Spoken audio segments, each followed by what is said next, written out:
म्हणत आपण मला राग कधी येतो. जोरात म्हणा, मला राग कधी येतो. प्रत्येकाला राग येतो. मग मला राग कधी येतो त्यासाठी मी तुम्हाला एक छोटीशी एक अशी गोष्ट सांगणार आहे. एकदा जंगलातून दोन हरण सोबत सोबत चालले होते. मागून एक मोठा प्राणी आला आणि त्या प्राण्याने त्या दोन हरणाला धक्का मारला. हरण खाली पडले आणि प्राणी पुढे निघून गेला. मग तुम्ही मला सांगा मुलांनो, त्या दोन हरणांना काय वाटलं असेल? त्याला शंका वाटली असेल. चला, अजून त्यांना काय वाटलं असेल? व्हेरी गुड, त्याला राग आला असेल. अजून काय वाटलं असेल त्याला? त्याला दुःख झालं असेल. अजून त्याला काय वाटलं असेल की आपणही त्या जायचं, त्याला धक्का द्यायचा आहे ना, त्याला असा. म्हणजे त्या दोन हरणांना काय आला होता? राग आला होता. काय आला होता? राग आला होता.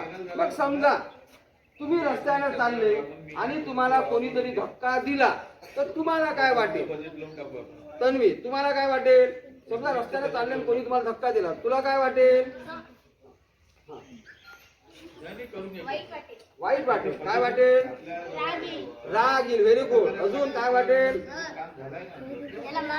त्याला मारावंसं वाटेल. अजून त्याला धक्का द्यावासा वाटेल. आहे की नाही? म्हणजे आपण काय म्हणतो, जर आपण आपल्याला कोणी जर धक्का दिला, कोणी जर पाडलं तर आपल्याला काय वाईट वाटते, राग येतो, दुःख होते, आहे ना.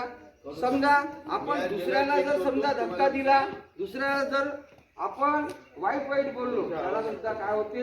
राग येतो. काय येते? त्याला सुद्धा राग येतो. मग आता तुम्ही विचार करा, तुम्ही रस्त्याने चालले, तुम्हाला जर धक्का दिला तर कोणी जोरानं, हो काय करणार तुम्ही? त्याला उभं राहा, त्याला दगड फेकून मारून म्हणते. हा, अजून अजून तुम्हाला जर कोणा धक्का दिला तर तुम्ही काय करा? आपणही त्याला धक्का द्यावासा असे वाटेल. मग काय होते, जेव्हा आपण दुसऱ्याला धक्का देतो, दुसऱ्याला वाईट बोल म्हणतो, तेव्हा सुद्धा त्याला राग येतो. आणि कोणी सुद्धा आपल्याला वाईट बोलले, आपल्याला सुद्धा राग येतो. मग आता विचार करा, ते दोन हरण खाली पडले होते, मोठा प्राणी पुढे निघून गेला. त्या प्राण्याचं पुढे काय झालं असेल रे? त्याला त्याच्याहून मोठ्या प्राण्यानं मारलं असेल. अजून त्याला शिकारी मिळाला असेल, त्या शिकाऱ्याने त्याची शिकार केली असेल, असं होऊ शकते.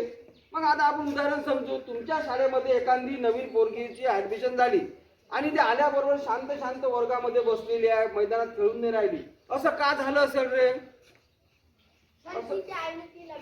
तिच्या आईनं तिला मारलं असेल. अजून तिच्या भावानं तिला मारलं असेल. अजून कोणीही तिच्याशी बोलत नसेल. व्हेरी गुड, तिला शाळा ही अनोळखी वाटत असेल. अजून असं काय कारण असेल की ते शांत शांत बसलेली आहे? होऊ शकते वर्गातल्या कोण्या मुलीने तिला मारलं असेल, म्हणून तिला राग आला असेल, तिला वाईट वाटलं असेल. मग तुम्ही सांगा, तुम्हाला राग येते तेव्हा तुम्ही काय करता रे? काय करता जेव्हा तुम्हाला राग येते तेव्हा तुम्ही काय करता? जेव्हा बोलणं बाई, बोलूनच नाही राहिली तू. हा, तुला राग आला, तू काय करतो? जेव्हा तुम्हाला राग येते तेव्हा तुम्ही काय करता?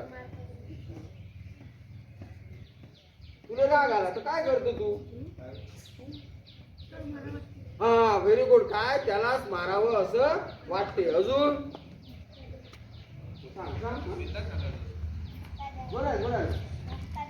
त्याला धक्का द्यावासा वाटते. अजून हा, दुसऱ्या त्याला बरोबर यायचं असं वाटते, तर दुसऱ्याला आपण सुद्धा मारावे, दुसऱ्या व्यक्तीवर राग काढावा असं वाटते. म्हणजे याचा अर्थ, जर आपण जर कोणाशी वाईट वागलो तर त्याला सुद्धा राग येते, आपल्याशी कोणी वाईट वागलं तर आपल्याला सुद्धा राग येते. म्हणजे जर आपल्यासोबत कोणी जर वाईट वागत असेल तर आपला नेहमी असा वाटते की त्या माणसाला मारावं, त्याला आपण धक्का मारावा असं वाटते. म्हणजे राग येणं हे आपल्याला स्वाभाविक आहे. मग राग जर आपल्याला येऊ द्यायचा नसेल तर काय करायचं? काय करायचं? आपल्याला जर रागच येऊ द्यायचा नसेल तर काय करायचं?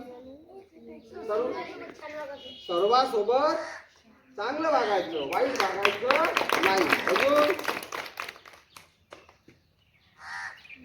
सर्वांशी प्रेमानं वागायचं, सर्वांशी प्रेमानं वागायचं. जर तुम्हाला राग येऊ द्यायचा नसेल तर सर्वांशी कसं वागायचं? प्रेमानं वागायचं. वाजवा टाळ्या. बरोबर.